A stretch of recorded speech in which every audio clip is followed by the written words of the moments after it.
kama ni serikali kubwa itusaidie hii barabara yetu itengenezwe.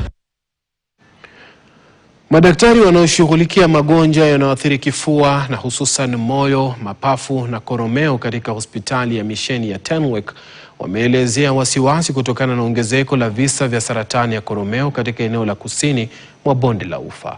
Madaktari hao wanasisitiza kuhusu haja ya kufanywa kwa utafiti zaidi ili kubaini kinachosababisha ongezeko la visa hivyo. Aidha, pia wakazi wamehimizwa kutafuta huduma za matibabu mapema wanapoona dalili zozote kama vile matatizo wanapomeza chochote, kupoteza uzani bila sababu yoyote au maumivu kwenye kifua. Thoracic is the chest. One of the most common things we see here is cancer of the esophagus.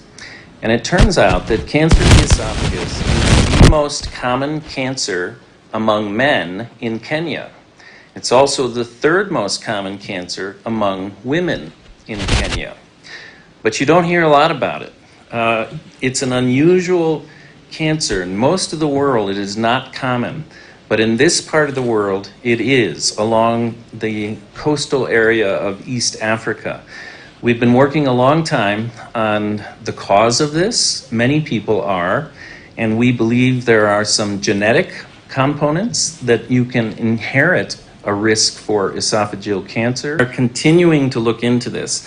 The things we know put you at risk for esophageal cancer are heavy alcohol use, heavy tobacco use, heavy exposure to indoor cooking fires. So many children around here grow up sleeping next to the cooking fire, right? During the rainy season.